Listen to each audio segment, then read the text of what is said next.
Hello, everyone, and welcome to this URBACT webinar on social data management. Good morning. My name is Margit Thünemann, and I'm from the URBACT Secretariat. URBACT, for those of you who don't know it that much yet, URBACT is a European funding program for cities. It promotes sustainable urban development through cooperation projects, which means we are funding networks for European cities, for capacity building and knowledge sharing. And we also support exchange across networks in so-called knowledge hubs. And today we meet with experts and cities from our knowledge hub on data, on social data. And we meet with cities that are interested in how cities can make better use of data for their social policy design and policy making. What they did is to explore the topic more by first doing a survey amongst their partners to see how cities actually collect, manage, and use social data. And on this basis, they designed a webinar series with 4 webinars to discuss the findings, draw lessons, and share their experience from different local practices. The ultimate goal is that they want to draw and design a guidebook that they want to share with others based on their local experience. And we would like to present this guidebook at our city festival in Cyprus at the end of March this year. By the way, there are still a few spots to participate in this city festival. So if some cities have not registered yet, you're welcome to try to still get a spot. Today, we are here for the first webinar. We want to look a bit more at the needs and challenges on social data management to set the scene. And as usual in URBACT, we do that in a collaborative and cooperative way. So this webinar is a workshop. It's open to the public, and we include other cities and other examples, not only from our own practices. And even our guidebook is still open for other examples, so share. This also means don't expect ready-made answers yet at this stage. Rather, check out what we found so far, share your own experience, and challenge us also with your questions and your ideas. We planned this seminar or this webinar for an hour and a half till 11:30, and we also record it, so just that you know. And of course, afterwards, we will share our slide deck so that you have all the information you need. We would like to interact with you. We would like to use WooClub. So maybe you want to connect already, either through the QR code, or you go to the web page and you put the code in, the event code that you see here. We will also show it later once more, so no worries if you don't get it immediately. We also use the Q&A chat for questions and answers, so we do come back to that a bit later. And having said that, I would like to give the floor to Mar Santamaria Varas. She is our lead expert on the Knowledge Hub for social data and the lead expert also of our Cities at Heart network. She will moderate the session today and share her valuable expertise. So thank you very much, Mar, for being with us today. And the floor is yours. Thank you, Margit. Thank you to all the assistants from URBACT and from outside URBACT that are with us today. Actually, this is a session. It's a workshop. No answers yet, as Margit has introduced. And the idea is that we want to set the scenes for the series of webinars on social data. We want to promote the use of this social data for more people-centered, evidence-based, and participatory urban policies. But also today, it's the day where we want to also gather some experience that we already don't know. So today we will have this social data overview, but we also will have experiences from cities, from the city of Bologna, Granada, and Sligo that will help us set this scene. But before we go into the details of the session, I want to present the 4 networks that actually have teamed up in this social knowledge hub. One Health, which is actually it's focusing in a more holistic concept of human, environmental, and animal health. URBACT, that they are trying to put these social impacts on the context of urban regeneration.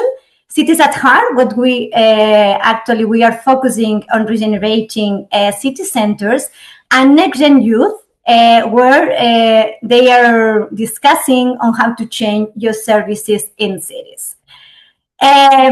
You can see we are 4 networks with 4 different topics, but social dimension, it's something that no matter the topic we are touching, it's transversal to all of us and it helps us integrate. And that connects to the 3 priorities of the URBACT program, which are digitization, green transition, and gender. Before we go into what do we mean by social data, for us it's really important. Why are we talking about data today?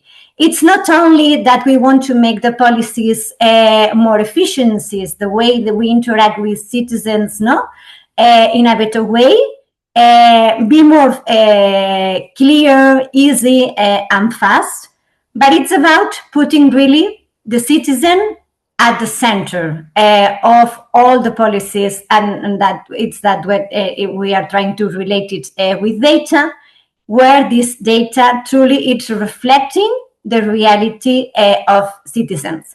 And that, of course, it's helping us not only to be more efficient, to be more easy, more fast and clear, but it helps us to ensure more transparency, because this data that we are trying, we will be talking about it today. It's more accurate, more reliable, and really connects to the citizen.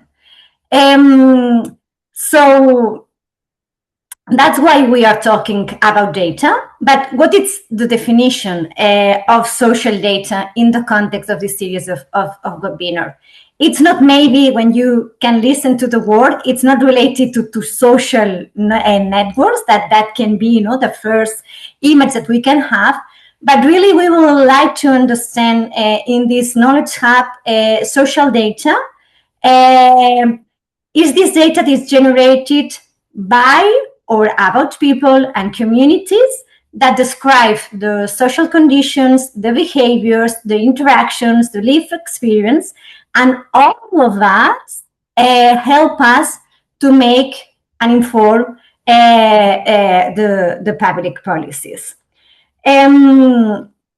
So it's data about citizens. We describe, thanks to this special typology of data, living conditions, needs, behaviors, inequalities. It's data that it's really from context, and really place-based, and this is really important to make policies which really touch upon neighborhoods, territories, in a real accurate way. But it's also dynamic. It helps us capture how the society it changes over time. It's data for citizens, because the very end of using data for public policy, it's to improve the policy itself, the services, and at the very end, the quality of life. So we will center these policies on real needs, not averages. And when we talk also about social data, there is a dimension with the citizens. It's data that can be co-produced through participation, consultation, engagement, and that process, it helps us build trust, ownership, legitimacy, and puts also ethics, transparency, and privacy protection at the very center of the policy process. That will be some of the topics that we will explore in the next webinars. But as we said, today we wanted to set the scene of the social policies that we are now making in cities. So what we understand also by social policies, there are all the policies related to the person, but also to the environment. So we can have youth and education, gender inclusion, that are really focused on the person, but also the access to the green and the public space, the inclusive mobility. And here it's the city and its environment that it's gonna set up the scenes for these social policies to happen. Before we go a little bit further into the details, we have a first question for all the cities that you are here with us today. So if you need to describe in just one word, which is these biggest social challenges that you have in your local context, what would be? And we would like to ask you to do this by WooClub as we announced. So here's the QR code once more for those who didn't connect yet. And if you start to put your little idea about the biggest challenge for you in a word, we can slowly see this coming. Okay. Margit, perhaps you can share again through WooClub the code. Don't go back, but using the little window. Yeah. Exactly. Here's the code once more. Meanwhile, the first ones can share their ideas. What's your biggest challenge in social data management?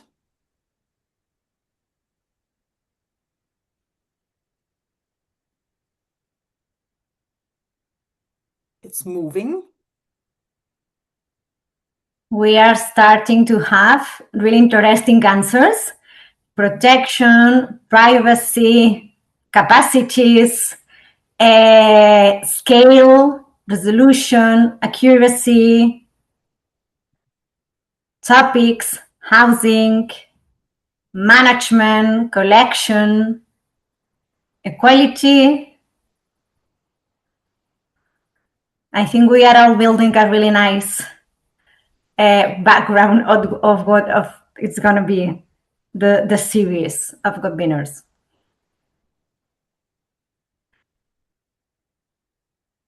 We'll wait a little bit more, Margit. Some seconds for people to give us their answers. Okay, I think this is a nice cloud already of challenges. So I think we can continue, Ma. Yeah, I think we can pick up some of the ideas during the session.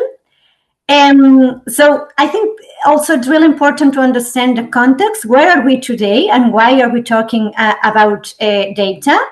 We had like a great revolution in the last 15 years. The last census in Europe, actually, it's from the last 15 years. And normally city councils and cities, they were dealing with social data using like basic demographics. So in the last 15 years, we have the revolution of data. So we have more spatial revolution. We can be like really more specific in getting the data, not only at the level of the neighborhood, but at the level of the person. We have more temporal resolution in this data. So that means that we doesn't need to expect to have a census every 10 years, but we can have a more real-time sense of what is happening. But the main revolution is that we have more and more data sources. So what is all this ecosystem of data that now it's available for all of you cities, and how you're producing it? So as I said, if we take a look at the nature of data, actually, the first row, it's the data that cities used to deal with. So census, about population, the size of households, migration, housing conditions, even the land registries, or some statistics related to employment, poverty, health and well-being, or even the administrative records, where, for example, the cities get feedback from the citizens directly, or the use of social services, or social housing application, all these process that you have in the public administration where you interact with citizens. Now we have a second role of data that cities need to deal with, which is related to sensor data, but also to the new availability of satellite data from, for example, the European Space Agency that helps us, as I said, not only talk about person, but also to talk about environmental issues that are gonna frame the social policies, but also there's a boom in the participatory data, not only this feedback that we can have with citizens, but also citizen perception, community needs, or the feedback that we want to have from vulnerable or underrepresented groups. If we take the same scheme and we try to order it by topic, because normally we see that administrations they have their housing departments, their services departments. We have to deal with this different type of data, with population counts, age distributions not related to demography, to the housing stock, for example, or the distribution of public services and facilities. And here we can have more and more examples. Which are the ways on this social data it's produced? They can be produced by surveys, like a citizen satisfaction survey. We can have field work, for example, people from city council going on site, asking questions or registering some questions that are important. We can have collaborative tools that can be used by citizenship, or like very huge projects, like OpenStreetMaps that didn't exist 15 years ago. We can have also data that it's citizen provide by reporting. We can have the admin to admin data. We have Eurostat, we have a national statistics portal, we have open data portals at the local, regional, European level. We can have also really interesting research projects.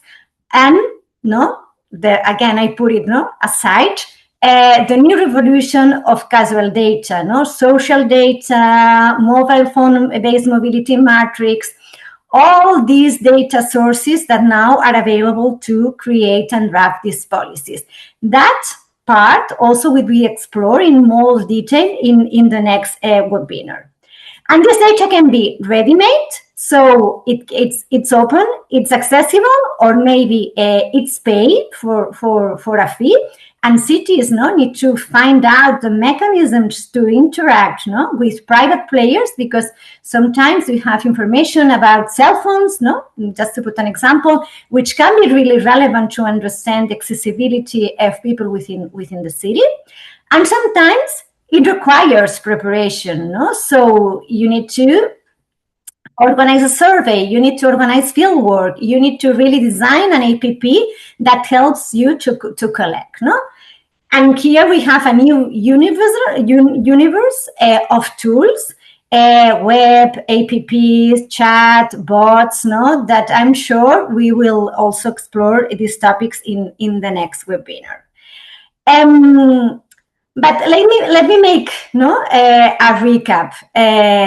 We have, of course, a new revolution of data, but it seems that there are really new things, but the problems are very old. We find out, and it's something that it's common to our four networks, that we still have problems, for example, to understand how many people is living in cities, because we have students, we have people that it's moving around. So like the very basic information that every city should have, it's still something that we don't know. So we have very new things, but very old problems to solve. And we have, as I said, more data than ever, and that means new challenges that you still pop up, related to capacity building, to infrastructure, to new things that we need to deal with.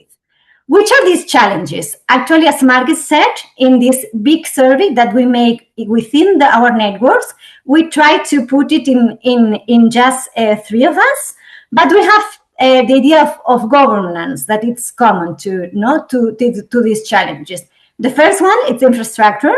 The second one, it's capacity building. And the third one, it's the quality of this data that we are using for policies. So, which is the challenge of infrastructure? There's this boom of information, but we need to manage it. We need to store it. It's something that it's new. It's not just having a regular Excel in a computer in the administration. Now the volume that needs to be managed and stored and accessed, it's something really, really massive, no? And related to governance issues, where the technology to deal with this data is located, who is supervising it, are all this sensible information encrypted or not? Are the administrations using open software or proprietary solutions? Or how we integrate these different types of data are really important questions that we have on the table of the governance side when we are touching the data infrastructure. And that are really not relevant questions that every city now it's dealing with. Regarding the capacity building, in Europe, we have actually very small cities and we have large metropolis and also within our networks, but we have this transversal challenge of the human resources. And it's not only the quantity, but it's also the capacities that are there. Now we need new skills in encryption, for example, in data analysis, in data visualization that are new to the administration. And that it's important because it's important to understand if we want to keep the knowledge within the public bodies or it's something that we make outside the public administration. And also, and I think it's one of the really nice outcomes of working with data, we need to make sure that everyone in the city departments are talking to each other, and we have this breaking silos effect within every municipality or like every organization working with data. Then we have the third challenge, which is the challenge of quality, and it's not only related to this idea that when we are talking about social data, we need to be really accurate, the data need to be complete, consistent. We need to have a clear ownership of this data to make sure we don't have also bias information. We need this data, if we want it to support public policy, to be data with some continuity over time. It needs to be interoperable and needs to also be resilient to system or staff changes. And that's, for example, why the use of open data portals it's quite important. And then again, not related to governance, it's really important how we protect this personal data. This is a topic that it will be touched, in fact, in much more detail in the next session, that we have a European policy, GDPR, but also public administrations more and more. You have internal processes to handle this data, to establish the roles and responsibilities that need to be accurate enough to make sure that we are protecting the data from our citizens. So everything which relates to the chapter of data collection, we already covered really fast. But how we use this data to analyze, evaluate, and publish data, that is going to be the topic of the third and fourth webinar. But let me give you some ideas to set up this scene. The first one is the use that we can make of this data. So we can make a literal use of it, for example, like the exact count of the number of people that we have in a citizen, We can use it as a proxies, no, and I think no, that citizen satisfaction, it's a really nice example. Or even no, we can have this casual data that it's been collected no for other purpose, no, but it's giving us no a really nice insight of what it's happening, no, and we have no, for example, some projects, no, academic projects that try to infer no the unemployment using data from social media. Another important step is how we go from data to the policy, no? And here it's important to understand that data needs sometimes to be turned into indicators, into metrics that help us to evaluate the policy, but also set the goals of the quality that we want to achieve, no? Let me put an example, no? If you want to design the access to public spaces in cities, no, we can have as data the number of inhabitants, the number of trees, the amount of surface that we have in a city, no, of parks. But when we divide these citizens per this amount no, of green surface that we have, here we have an indicator. And we can set a threshold, we can set a range, and we said for our cities, we want no, our minimum amount of green square area per inhabitant to be here, no? And this is no, where we start designing the policy, when we start designing our objective, and where finally we are meeting no, a point where we are going to evaluate if this policy has been or not successful. So once we have used the data, there's, I think, another important moment that necessarily it doesn't come at the very end. It's how we publish this data. And when we said publish, I think it's a very broad, concept in the sense that we need to share in the policy process sometimes data with citizens because we want to know, no, really how they react to it, and we need to do it in ways that citizens, technicians, and everyone can understand. And there's eventually no, another moment to publish this data. It's at the very end of the policy moment, no? But basically, we want to share or publish this data with citizens and internally, no? And that can be done in different ways, no? We can have open data portals, we can have observatories, we can have, no? And what is the data it's used? We can have also visual storytellings, infographics, reports that, no? That put, no? These social, no? Policies, no? Into shape, survey results, interactive maps. No, we have a whole universe of sharing no, the results no, of these data explorations. But sometimes this data, it's not just only shared externally, but internally for the use of administrations. And here we are talking about dashboards, KPI panels, this idea of the data catalogs, another collaborative tools that also in the next webinar we will really be explaining more. Now, before we go to the examples, because today we want actually to have the voice of some cities with us, we have another question for you. So, which are the social policies? No, we know the challenges. So which are the social policies that you are already implementing in your local context? Yes, and indeed, we would like to ask you that once more via WooClub. Here is the QR code once more. And the question is, which social policies are you implementing in your local context? If you share your keywords again with us. Yes, indeed, housing immediately. Others.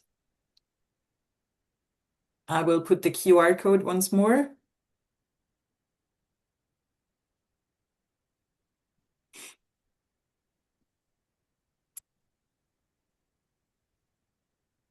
So I hope you managed to connect, and we have more policy areas. We have culture, migrant,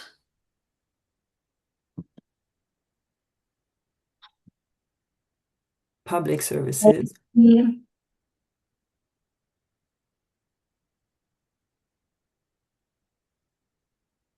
planning, food policy, health, innovation,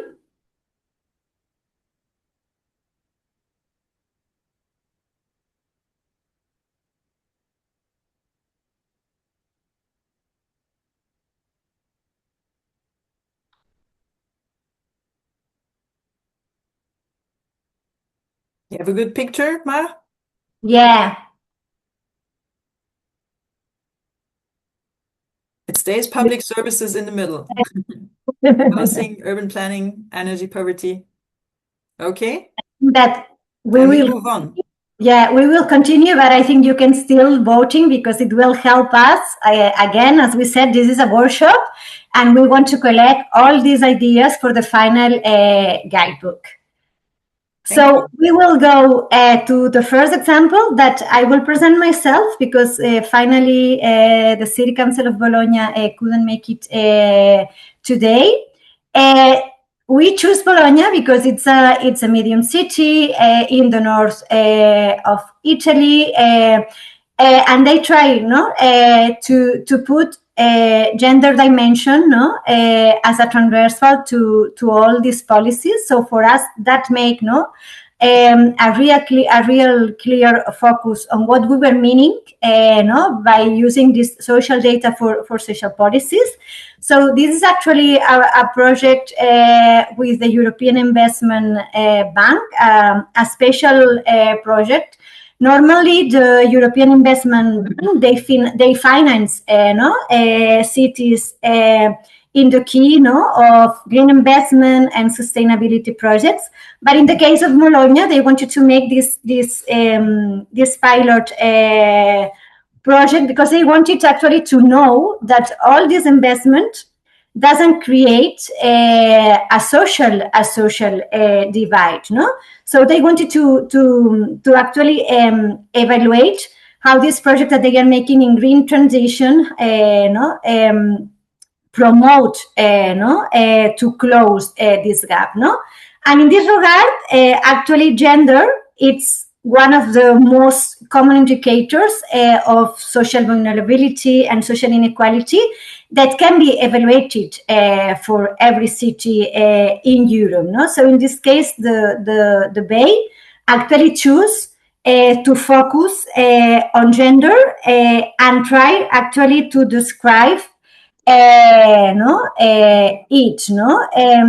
the purpose of the project actually was to create a system of information that could evaluate the different policies, the different decisions using gender as a key transversal. So where to start in a project like that? So the first thing it's to understand where it's the data. So to gather all the information that you have in a city council, you can understand this is massive. Not there is no just single person that knows where all the information is in every single department. So it's a very extensive work to understand, which is all the information that has been generated. So you need to know to the door of every department to understand it. Of course, they have a really evolved open data portal, but some individual interviews need to be made, for example, to social services, to urban planning, to culture, and so on. So once identified, which was all the data available, actually, in a really collaborative way with the city council, we decide how this information needs to be classified, to give the gender dimension, so to establish a taxonomy, And then, together with the different departments that were involved, actually, we decide to go for the idea of having a gender atlas. And it was something, the gender atlas, that could be digital, but in this case, it was decided that it's going to be a collection of maps in paper, that everyone, in the city council could have in their table in the office, and this is really chosen a strategy also to communicate the results of the project, to communicate the data, to communicate the finding, and also this cartographic dimension was really important, because sometimes vulnerability depends on being, on a specific neighbor, or having, a specific service, around, so that was a little bit the process, this idea, to understand what all the information was available, to understand how this gender dimension it's transversal, to engage with the stakeholders. And eventually, design, and create, this map, which is a tool that help us to really, in a really visual way, understand the different social policies in the different areas. Maybe Margaret, if you can go to the next slide.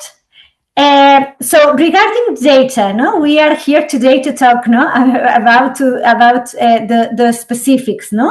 So there were a lot of data sets that were already ready-made in the open data portal. Some other data sets need to be created within the pilot, and that is, for example, something that can be achieved by adding a question to surveys that the city council already have. For example, in this case, to understand the patterns of mobility, the security in public space, the sexual harassment.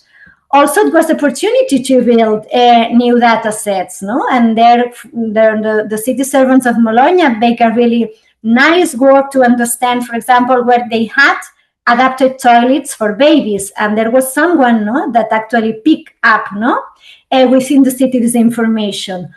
Also, the statistics department that was piloting the whole project already had an indicator about inequality, but for them, as they had the skills, it was the opportunity to add the gender dimension to this, and this is this experimental data where they get data from the social security in Italy, and they can add the gender dimension to what they already have been working on.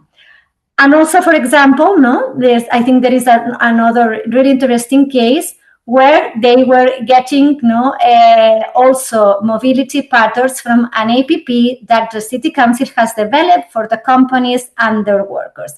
So you can see how rich a process within the city council can be to get all this information talking about gender. So regarding the atlas, maybe Margit, you can go. It's divided in 6 chapters.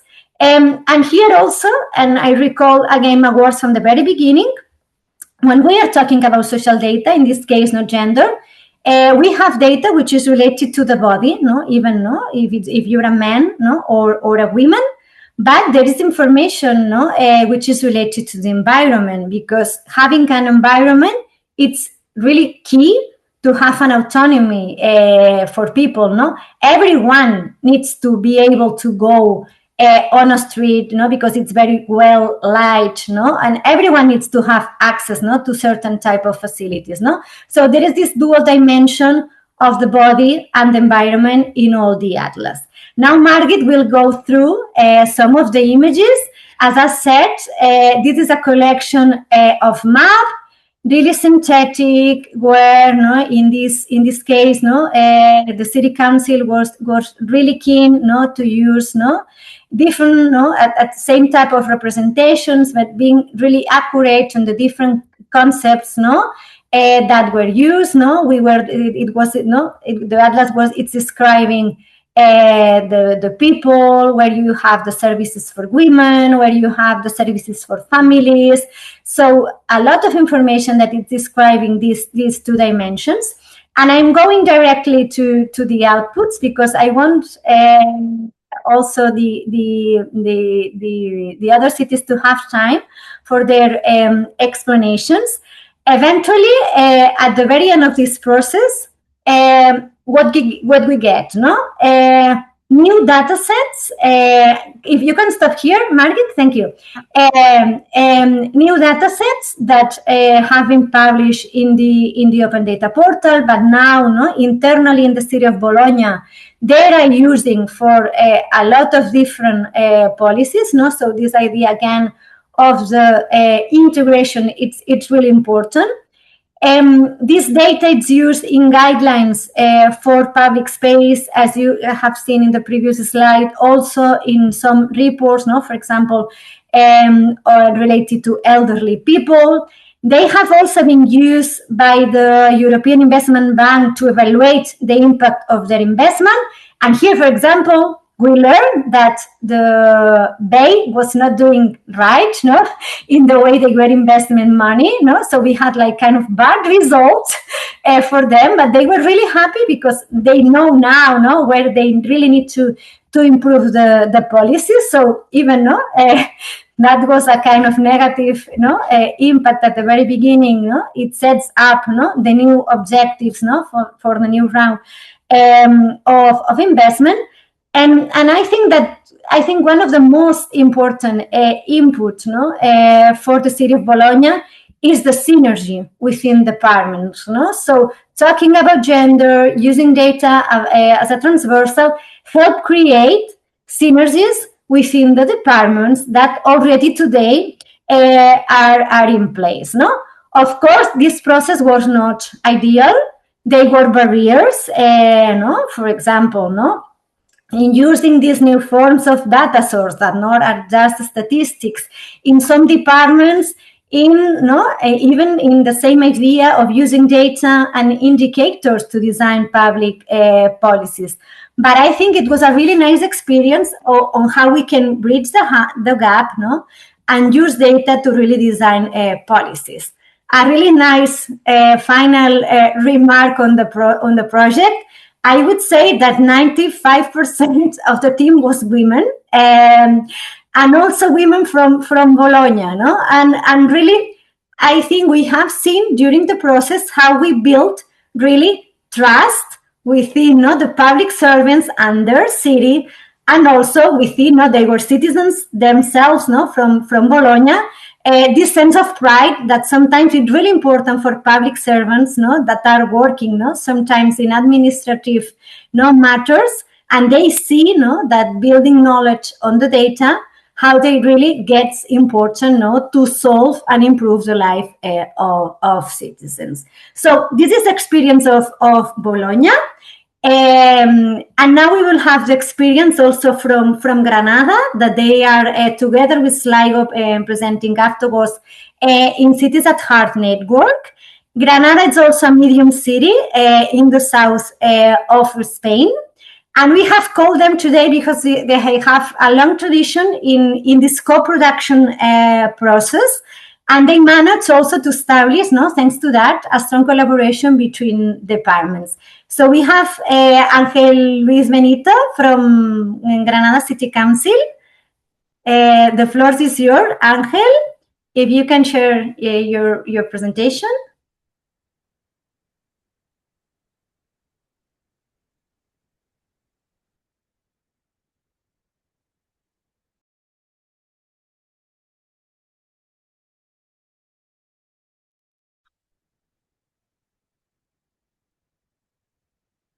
Ángel, I think, exactly. Sorry, no? Can you hear me now, no? Okay. Thank you so much first for inviting us to such an interesting webinar and for letting us showcasing all our experiences and learnings, mainly from URBACT projects as well, and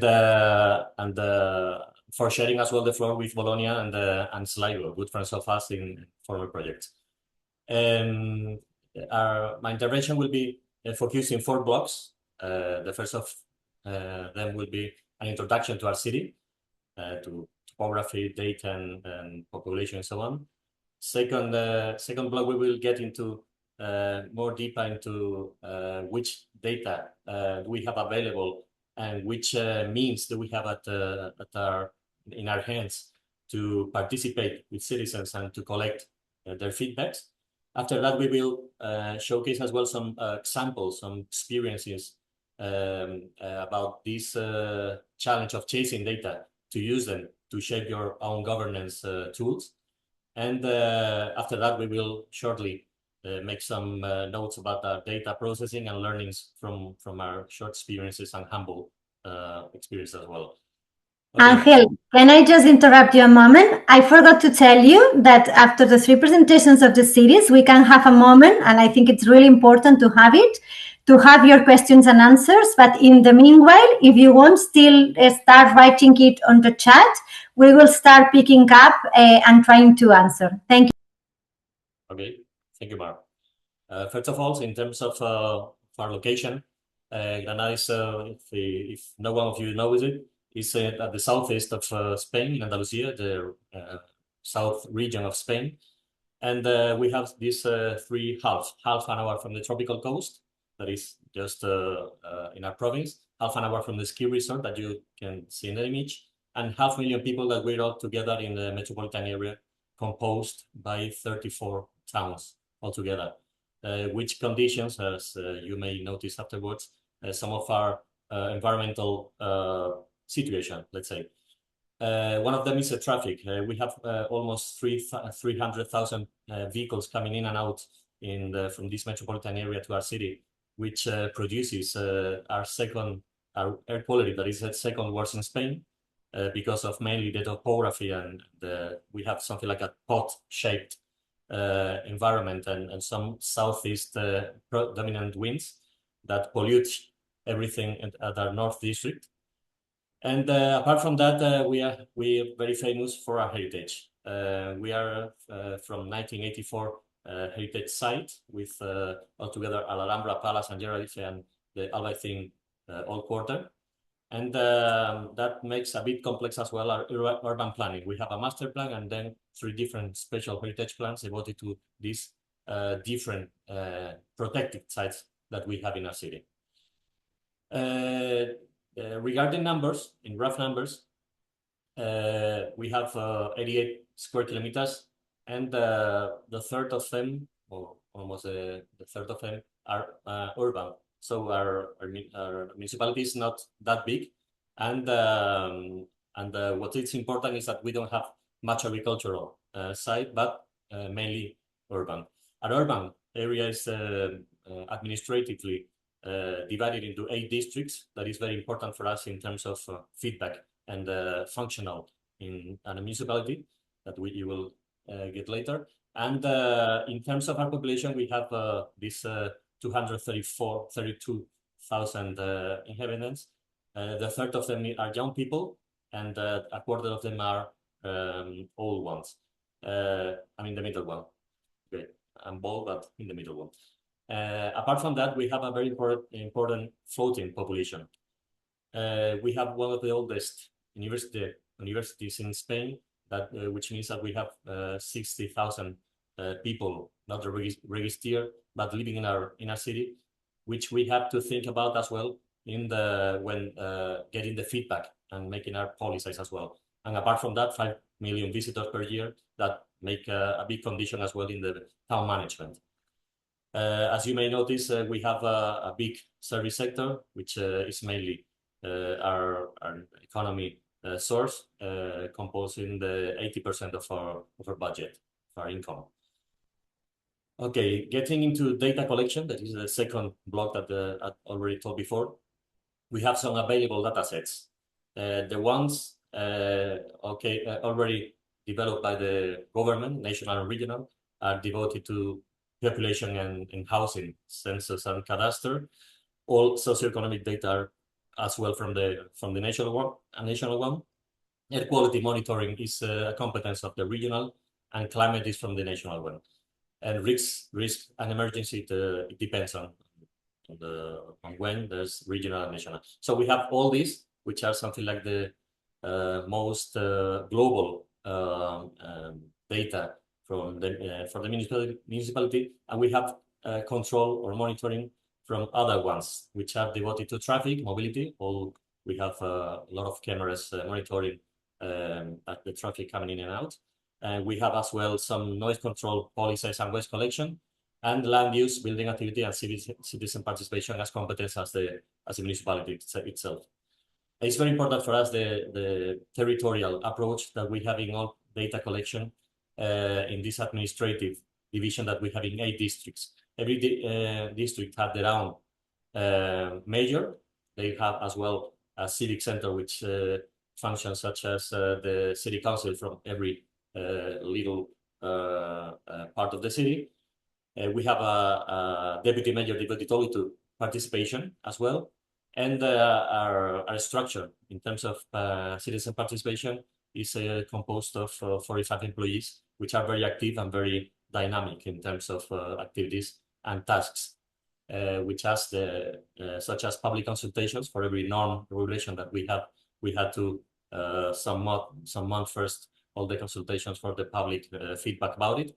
Participatory budget, we have some amounts in our annual budget regarding citizen participation, and the management of city center registry, and all the festivals and the activities in every one of these 8 zones in which we are divided. The tools for that, we have district monthly boards, which are composed by the associations of the neighborhoods itself, from some politicians as well, and some administrative staff from the city council. We have citizen plenary once a year obliged, and every time that we have some special plans or regulations that we want to submit to them.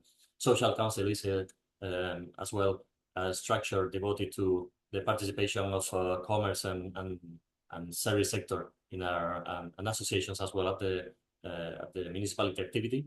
And we have as well another council for sectorial, such as air quality, traffic, and so on, which are mainly more specific ones. For all of that, we have the assistance of our website, that is Granada Decide, which is this one, in which all people can put some new debates, and they can as well participate in all the consultancies that we have for every regulations. They can as well to answer to all the budgeting in terms of participation. And as well, we have another hand of this website. There is an app to reporting everything about incidents and services in a municipality. Both of them are very active, very used by all our citizens, and a very useful tool as well to check their feedback and plan the governance tools that we have. All these are the mandatory and the obliged or official participation channels that we have, but all these are not maybe enough ones that you can to plan strategies that get involved the whole citizenships. So we have some challenges about it. We have a lack of participation of our young people. As you may remember, at the third of our population, there's something out of the scope currently, not currently, but normally, and are not familiarized with tools and with the processes that we are engaging in from the participatory point of view. We have as well some bias in terms of these plenaries devoted to politics, so it's a challenge as well to get these politicians' influences out in terms of influencing the feedback and opinions from the citizen. And we have some challenges as well to the fluent data processing of everything that we're doing and analyzing. For this, we have to be a bit more creative and set some tailor-made strategies to get to all the people, all the population that we may that we have to scope, to find the appropriate format, and of course to plan events, meetings, and simple and tools to achieve all people. as some examples of that. And regarding the activity of our own department, we are showcasing only seven little examples of how are we something particularizing or tailor making these kind of strategies. The first that we trained is devoted to the action plan for sustainable urban development. It was a big call last year, and we were luckily we've been the best evaluated proposal and project in the whole country from the almost 400 that were presented, and it was one of the things because our big participatory process. It was with some state district meetings in all of them in the 8 with citizen plenary as well. Dissemination in Instagram and all social media, and online service with a result of more than 1,000 inputs. That is such a big achievement in our city. Apart from that, we are engaged in greening strategies and to shape them and to modulate it in district and so on. We have planned popular plantations in which we leverage the activities to get all participants' feedback. So in every activity that we have always QR codes or on-site surveys to check not only the feedback about the activity itself, but also the proposals of the future projects that we want to implement regarding that activity. In that case, it was regarding how and where to regreen our city, and it's been something like a change of steering sometimes to get our policy in a certain way or another. Apart from that, we have regarding the Cities at Heart project, we leveraged as well some one activity, the testing action that we made with them. It was a verbena neighborhood festival, the first that was held in the city center, and with that we leveraged to have some photo booths, so improvised photo booths there to check their opinion about everything related to the urban city center management and the tourism influences as well. So it's something like using some fests or leisure activities to get some feedback on site from the citizenships. In terms of mobility, I'm sorry, but we need to wrap up. Okay. 3 minutes, no? 2 minutes, or even 1. Okay, low emission zone. Because of the air quality, we have to implement the low emission zone. And from that, we have an AI-assisted camera and awareness campaigns that is helping us to shape our policy and to disseminate as well and get the feedback of our citizenships. Apart from that, in terms of waste management, all tracked itineraries and dissemination campaigns are aligned with the new pay-as-you-throw waste management fee that is just enforced this month, and it's as well shaping the policy that we're now implementing. Youth. For youth, we invented a sports and dance event that was mainly and massive, crowded with more than 300 people, in which we had some on-site surveys as well. So it's something that leveraging as well activities to get the opinion. And in awareness and sustainability as well, we organize gymkhana, sustainable festivals, and in every activity we have, we put some QR on-site surveys and online queries as well. All these data processing are now on cloud on now resources, but will be soon at the end of the year further processed by our iQuantum, that is a center that we are just developing for applying artificial intelligence to urban management. It will be such a big and pioneer initiative in Spain, and I'm sure that you will enjoy it soon. Okay, last but not least, learnings from our experience. We have 2 t-shirts and 3 other sentences. The first of this is the perfection is the enemy of good. It's a motto. If you expect to have a most refined data to start shaping your policy, I think you can get that late. I think you can. We're enough with restricted and enough data to manage, and we will expect the perfection for future. Doesn't matter what you do, you're always missing someone. Okay, that's one thing that you have to keep in mind. And with this shape and particularize your format.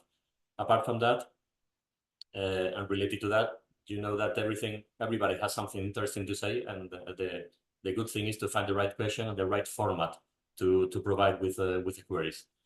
And about queries, all queries must be previously informed. You don't have one thing that we have learned from the low emission zones is that as long as you're asking the opinion, you have to be very, very widespread about the former information about air quality and so that they can choose and decide what to tell you.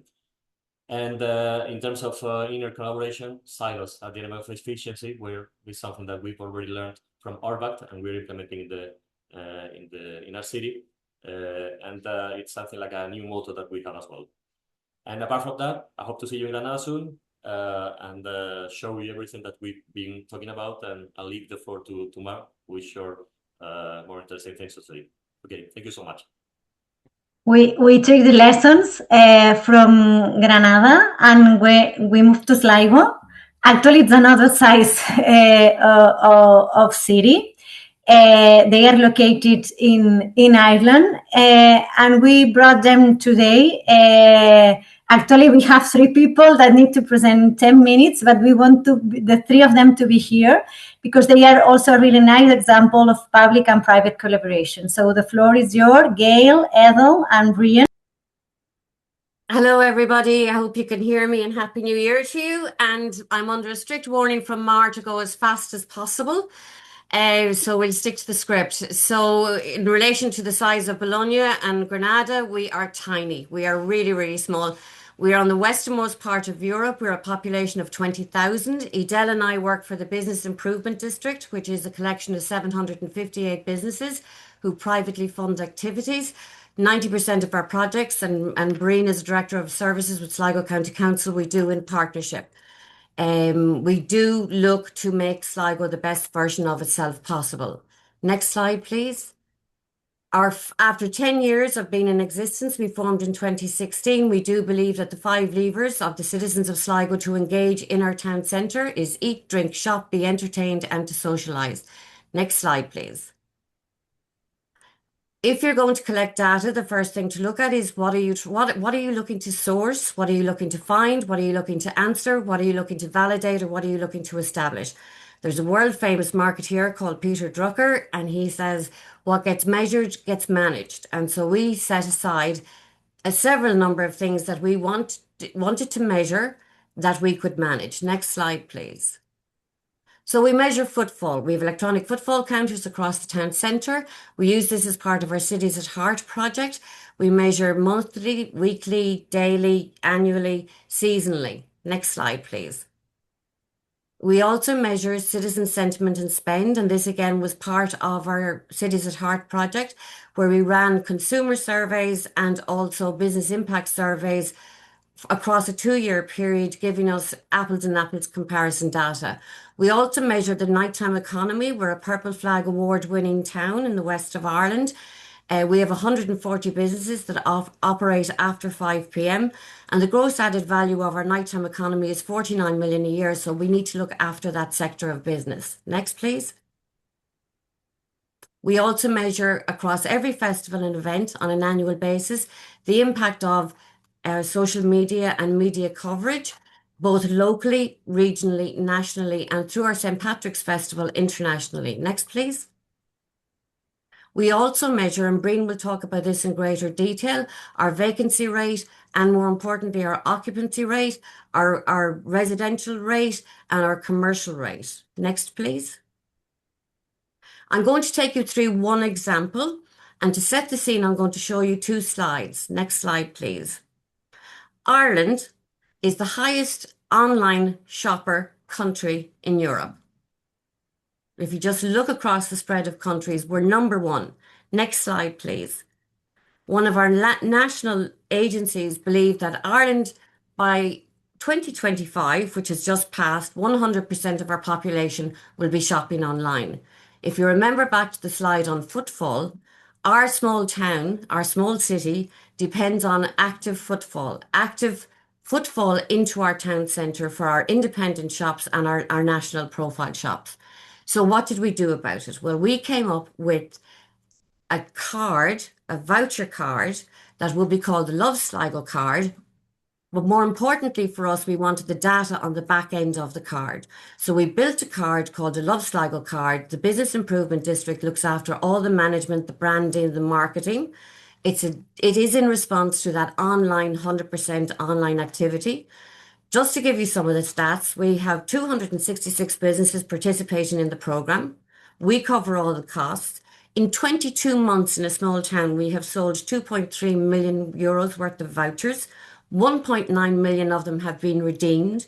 So therefore, we know there's 400,000 euros worth of vouchers sitting in houses that in the quiet months of January, February, we're starting to activate to get them to come in to spend. Next slide.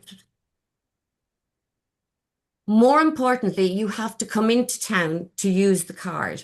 So we have now over 70,000 in-store transactions. That means that we brought 70,000 into town to conduct those transactions. It has built a brand of Love Sligo because when you purchase the card, you have to ask for your Love Sligo card. So we are building a love from the citizens because it is our residents that buy it.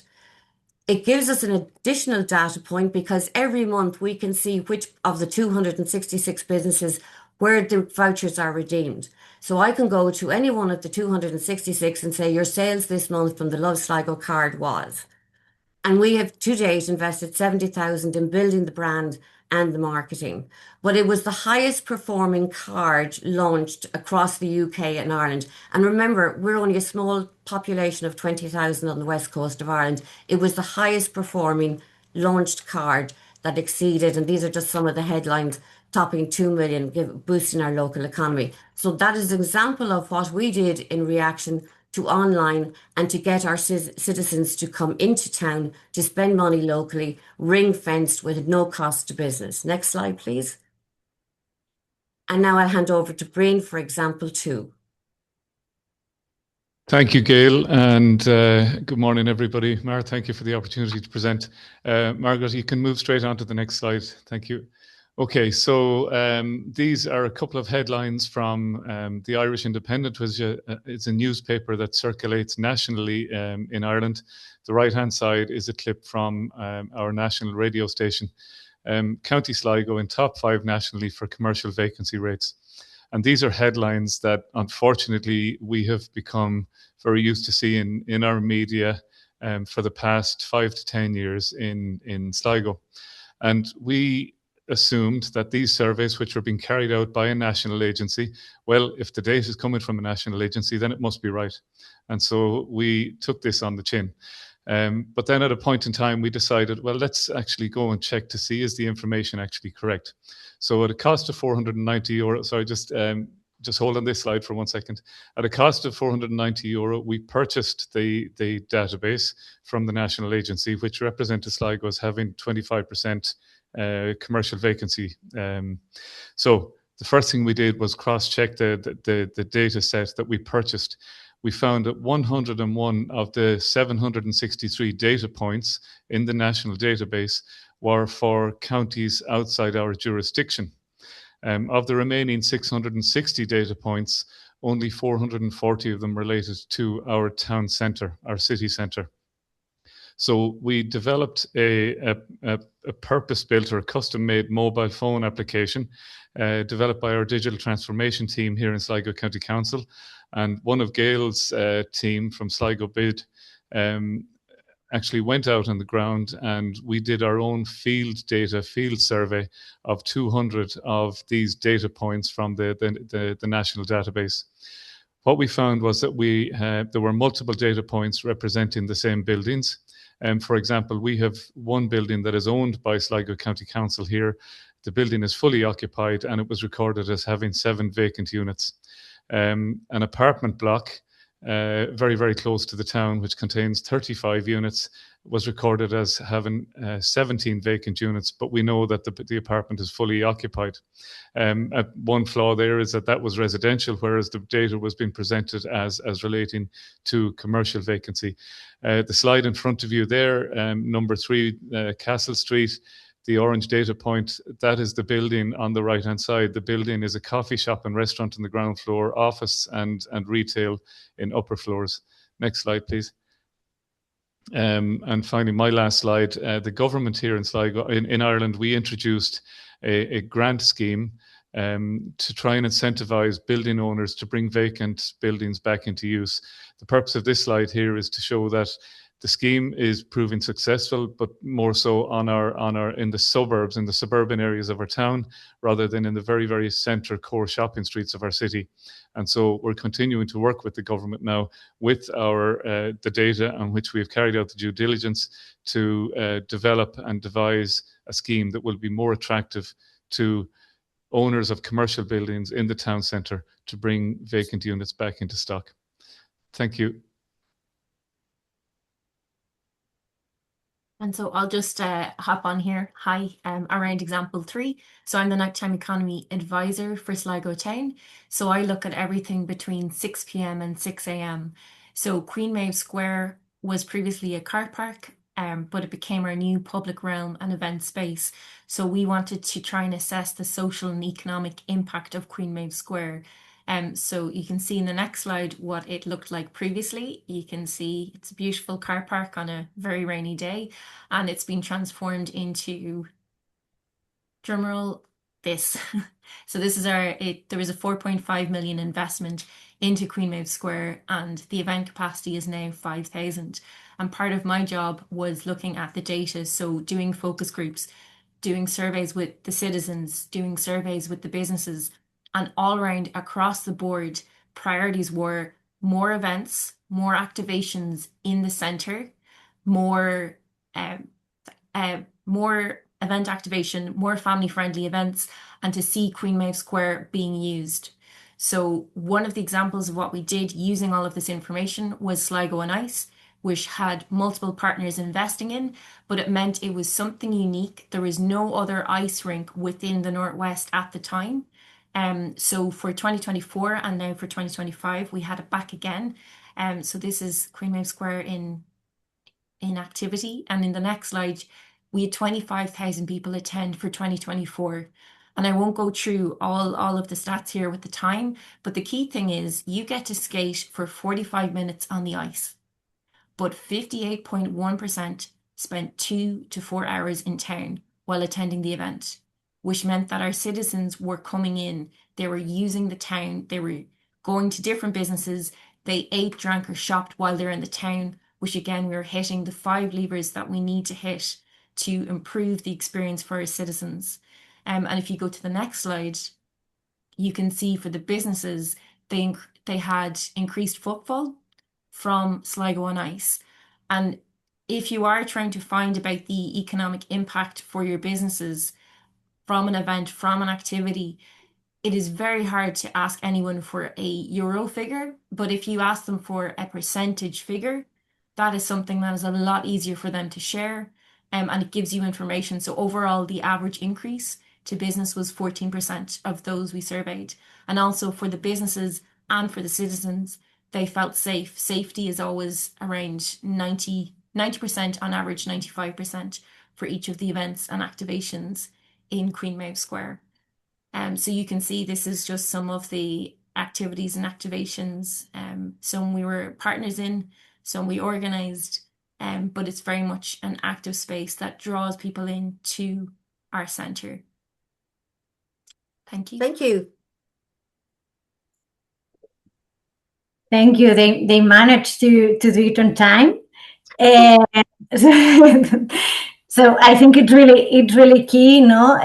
This last example from Sligo, no? How really you cannot rely, no? Even in the most, no, high level of data, and how they try with this public and private collaboration, but also being, no, a really small structure to really go on depth, no, and be able to cover all the different steps of the policy. And also, I think it was really relevant, this last slide, from Granada, of their lessons learned. I think now we handle the floor back to Jenny and Margit to pick up some of the questions, because there are already some interesting questions on the chat. Indeed. So I'm going to perhaps start with Granada. So Angel, there is a question for you. It seems that you combine data from surveys and questionnaires with data collected from technological devices such as cameras and sensors. Which type of data is more reliable?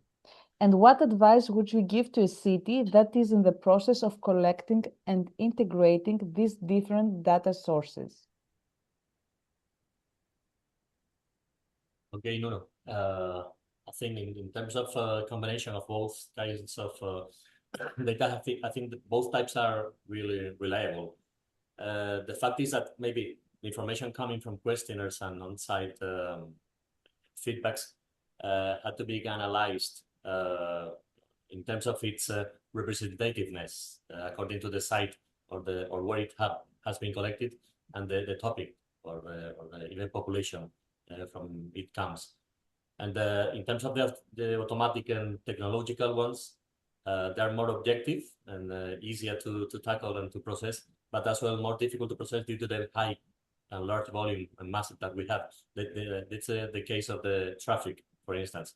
And the combination of both is a challenge itself and something like an art. And for us, requires something like apart from the prior knowledge of the topic, coordinated analysis from the different municipality areas.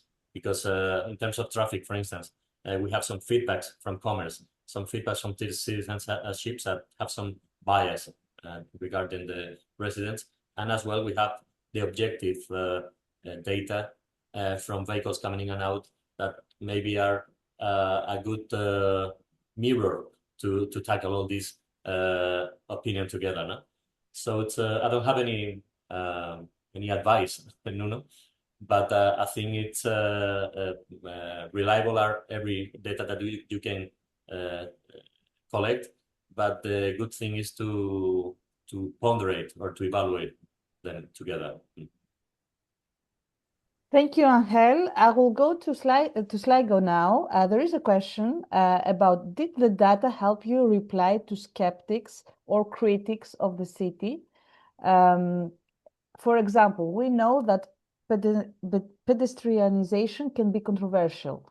Were you able to convince opponents of the importance, the choice to make a public square using the data you collected? And also, how did you measure social impact? I might come in on the first part of that if I can, and perhaps Gail and Edel might come in on the second part. I think what helped our case here in Sligo was the fact that we do have a really good, strong working relationship with the business community, thanks to the establishment of Sligo Bid. And so when we, as a public authority, as a local authority, looked to convert Queen Maeve Square, what was a car park, into a public space, because we had the support of the Business Improvement District, it certainly helped our case when we were dealing with the broader business community, and there was more of an acceptance of what we were trying to do as being the right thing for our town.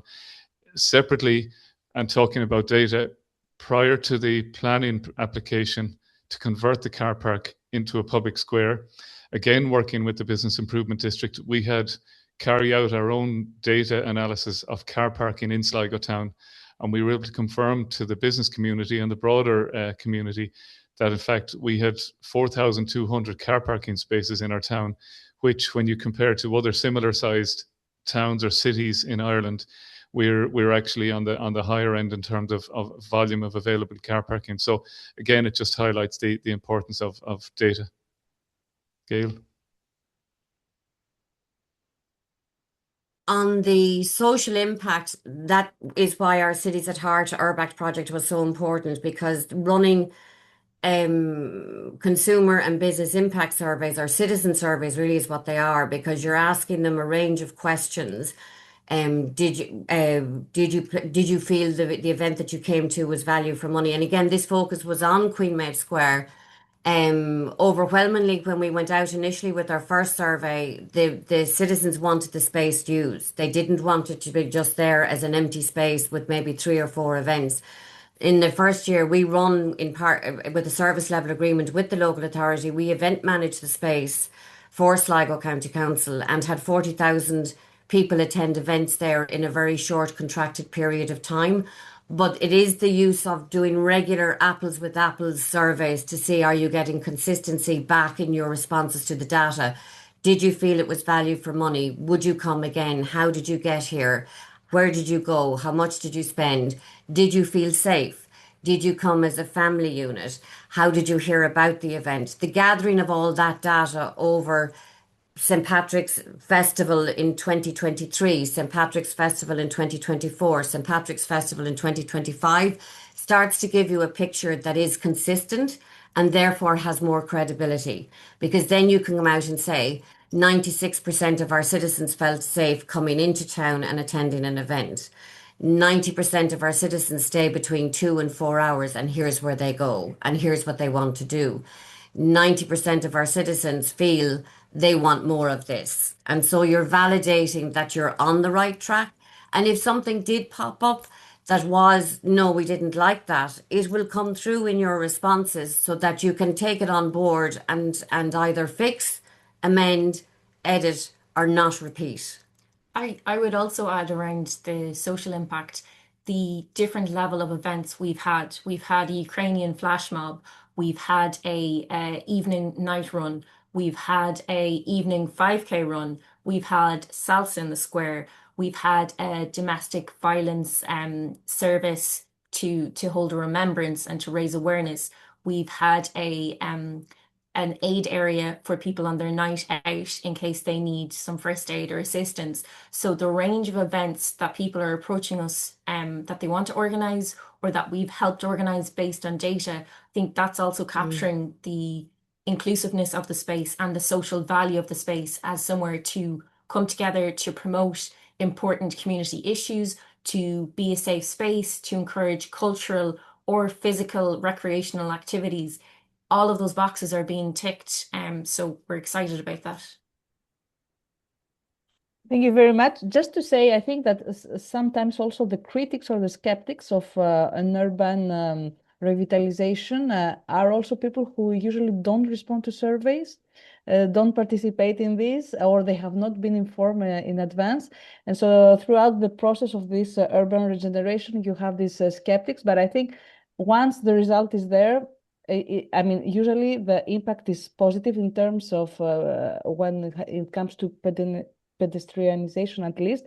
And I think what helps really to convince skeptics before the end result is also examples from other cities that have already tested a similar regeneration actually. So showing what happened in different cities from other countries will also be a good argument also why you want to do the same thing.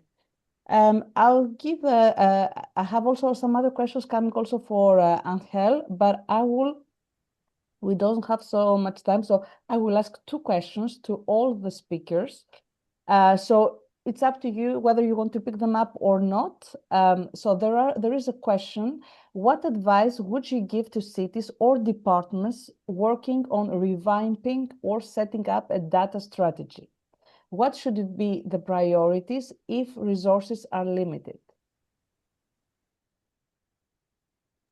Angel or Gail, Brian? Sorry, I would go back to the slide. Is what do you want to know? Like you can't don't just collect data for the sake of having data. You need to have informed data. You need to be able to leverage that data into a result. So what are you collecting data for? And each of our places are different. If you were to look at the size of Granada versus Sligo, what Granada may have as issues, we may not, but what we may have would be very typical of a small city in Ireland of our size and across Europe. So it is tailoring what is it you want to find out? And it's really a needs analysis. What are you trying to establish? And how do you go, where is the answer to that? And how do you then go about setting up, gathering credible data that is going to give you credibility in taking a position on something? Because as a business improvement district, Breen, we have a really good working relationship with our local authority, but we don't always see an agreement or see eye to eye. But if we take a different opinion, we do our homework, we do our research, and so we will have a rationale as to why we are taking a position on something. And that way you move forward to a consensus, not an adversarial approach, but a consensus building approach is, well, here's from the business's point of view, here's why this position is being taken. But you have to base that on something, and you have to base that on fact-based data that is validated, that will resonate with the rationale as being credible. I might just say on data, where the data is coming from a national source, number one, you don't control that data, and number two, you can't comment as to the validity or accuracy of that data. So having your own data is hugely important. You control it. You can disseminate the message relating to that data, and just to note that, and the data that's coming from a national source, the perception of that can become reality. We incorrectly assumed in Sligo here for a number of years that because the data was coming from a national agency around our vacancy, then it had to be right. So it just highlights the importance of local data, but accurate local data. Angel? Yeah, I will be very short. Okay, in terms of limited resources, I always say that our department is the only one with more words in the title than people in the staff. So we're very, very few in terms of the team. So we have to be very effective with every activity that we carry out. And there's two questions that we always keep in mind. One of them is to always make everything that or every question or query the most spread out in terms of territory. I mean, we have to take the same amount of input from all districts, so to make it more balanced and efficient data.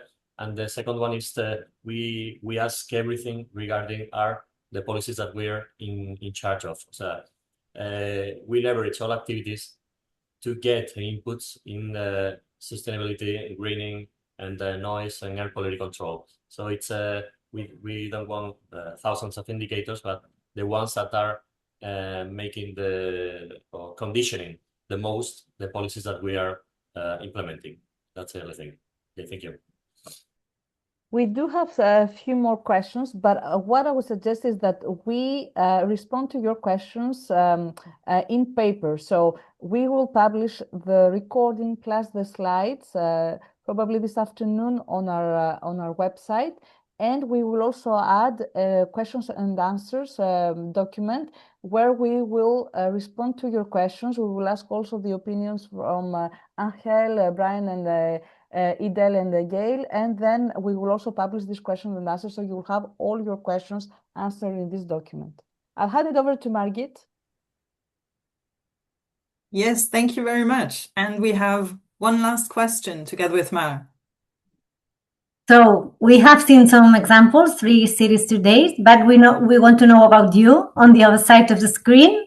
So do you have any other examples to share with us? As we said, the final output of this set of sessions is to have a guidebook that it's going to be presented in the City Festival in about 3 months. So do you have any other examples to share with us? Yes, and we would like to ask you again to use WooClub. If you still need the QR code, here you have it. And it would be best if you maybe could put your city and a short keyword or something on your example,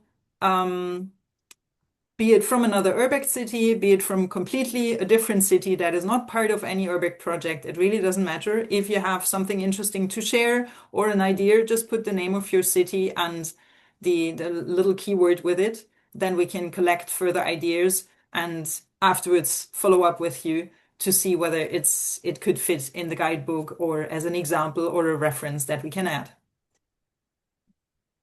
I will put the QR code once more. Meanwhile, you can maybe start answering or putting your examples or your practices in, and we'll see whether we have some further very good ideas to add to Sligo, Granada, and Bologna.